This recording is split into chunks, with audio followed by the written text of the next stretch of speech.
Hello guys, welcome back to my channel easy SST with Neha Khandelwal.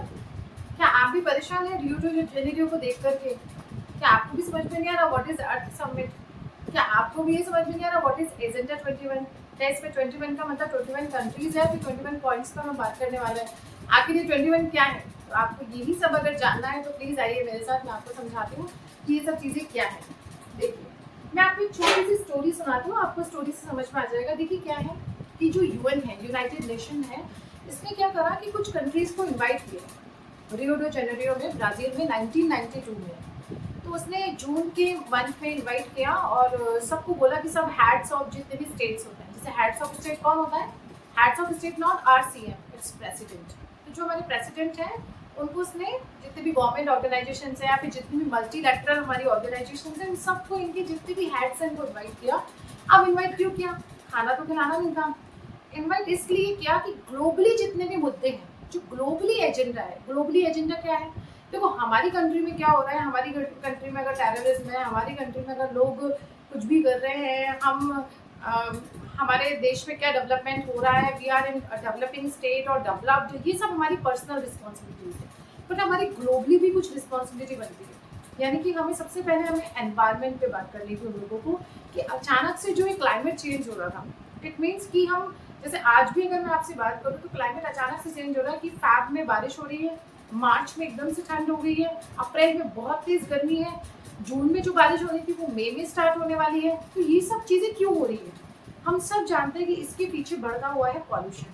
तो ऐसा तो नहीं है कि इंडिया का जो पॉल्यूशन है मैं इंडिया में ही रोक सकती हूँ, वो अगर पाकिस्तान जाएगा तो जाएगा हवा के साथ। तो इसके लिए हम सबको मिलकर बैठकर काम करना होता है। That's our mutual responsibility, that are shared responsibility. तो ये सब चीजें हमें मिलकर के बैठ कर के काम करनी होती है। इसलिए उन सबको बुलाया गया कि लोगों को अवेयर किया जाए कि आखिर हमें सबके साथ मिलकर के क्या काम करना है। तो लोगों को इसलिए बुलाया गया। कहाँ पर बुलाया गया? ब्राजील में बुलाया गया, रियो डो जेनेरियो में बुलाया गया, 1992 में बुलाया गया। 10 हेड्स ऑफ स्टेट मिले आकर के, और उन लोगों ने क्या डिस्कस किया? द कॉमन मुद्दा, कॉमन एजेंडा। और उसी दिन हमारा क्या था? अर्थ समिट। ये अर्थ समिट क्या है कि हमें अर्थ को बचाना है। बस अर्थ को कैसे बचाना है? सबको अपने अपने हिसाब से जो भी चीजें हो सकती हैं, तो इसीलिए बुलाया कि कॉमन मुद्दे क्या हो सकते हैं क्लाइमेट चेंज के, एनवायरनमेंट के लिए। और सबसे इम्पोर्टेंट बात है कि हर कंट्री चाहती है कि आप लोग पॉवर्टी से दूर हो जाए, किसी भी देश में गरीबी ना हो, यानी कि we have to reduce poverty. तो हमें गरीबी दूर करनी है। तो इसके लिए जो मेन मुद्दे होते हैं, कॉमन जो हमारे एजेंडाज होते हैं, वो क्या होता है कि आपको एजुकेशन जितनी भी हाई होगी, हेल्थ अच्छी होगी, तो अपने आप पॉवर्टी क्या हो जाएगी? दूर। ऐसा तो है नहीं कि मैं स्लोगन लगा दूंगी पॉवर्टी का कि अब दूर हो जाइए पॉवर्टी। तो ये क्या एक दिन में हम पॉवर्टी दूर कर सकते हैं? क्या हम एक दिन में एनवायरमेंट चेंज कर सकते हैं? नहीं, हम एक दिन में कुछ नहीं कर सकते हैं। हमें इसके लिए मिलियंस तो नहीं कह सकती हूँ, बट हाँ हम कह सकते हैं 30-40 ईयर्स लग जाएंगे चीज़ों को समझाने में, लोगों को ये बताने में कि we should not do that, हमें ये नहीं करना चाहिए, what is right and what is wrong. तो इसीलिए जो यूएन ने सबको बुला करके 1992 में, आज देखिए आप 26 चल रहा है, तभी लोगों को समझाया था कि what we have to do, हमें क्या करना चाहिए। तो इसीलिए वहां पर बुलाया गया और वहां पर ये एजेंडा 21। अब ये एजेंडा 21 क्या है? क्या ये कोई 21 पॉइंट्स की लिस्ट है? नो, ये एजेंडा 21 था। 21st सेंचुरी एक लोगो बनाया गया था, उस पर लिखा गया था, मैं बगल में आपको पिक्चर लगा दूंगी, आप देख लीजिएगा। एजेंडा 21 यूएन में ही हुआ था, यूएन ने इसको करवाया था। फिर इसकी एक बुक पब्लिश हुई थी एजेंडा 21 की, और वो जो बुक पब्लिश हुई थी 300 पेजेस की, वो यूएस ने निकाली थी, यूनाइटेड ऑफ स्टेट्स।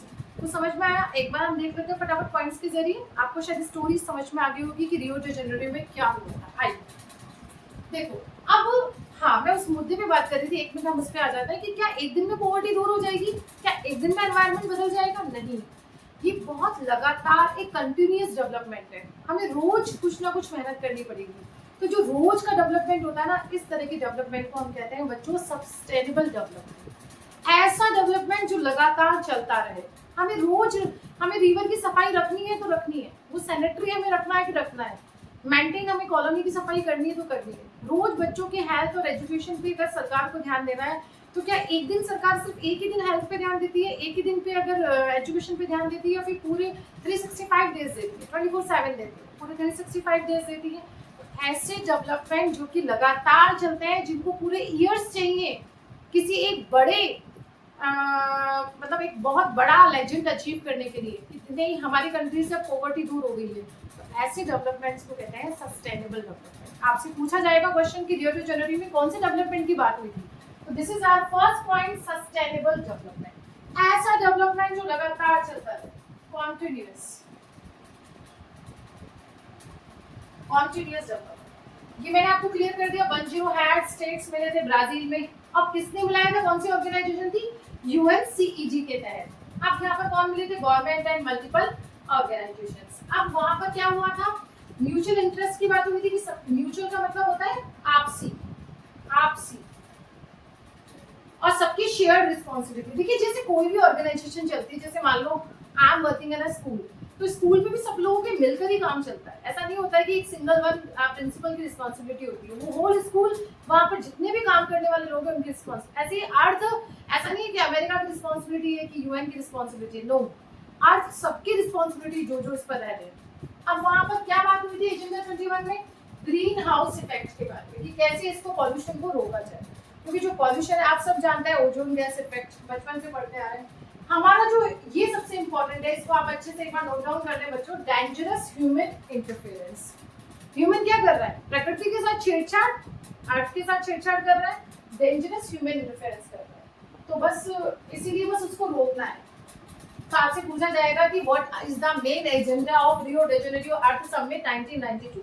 तो these are the main points कि क्यों हुआ था और वो कौन कौन से एजेंडा थे जिसके लिए वहां पर बात हुई थी। नेक्स्ट है एनवायरनमेंट में जो चैलेंज आ रहा है, हम जो ये डिफॉरेस्टेशन कर रहे हैं, हमारे पास आज ग्रीनरी बिल्कुल नहीं बचे, उसके बारे में। क्लाइमेट जो अचानक चेंज हो रहा है, क्यों हो रहा है आपको पता ही है, because of green house effect. और सबसे इंपॉर्टेंट मुद्दा ना वहां पर रिड्यूस पॉवर्टी, पॉवर्टी के लिए भी वहां पर बात की गई थी। तो this is all Rio de Janeiro. I hope आपको समझ में आ गया होगा जो आपको डर लग रहा होगा। तो बीच बीच में पिक्चर्स भी लगा दूंगी, एक बार आप अच्छे से देख लीजिएगा, ठीक है। और हाँ, मुझे कमेंट करके बताना कि ब्राजील कौन से कॉन्टिनेंट में आता है।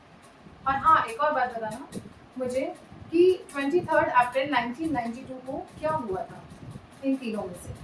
That's a important day. Thank you.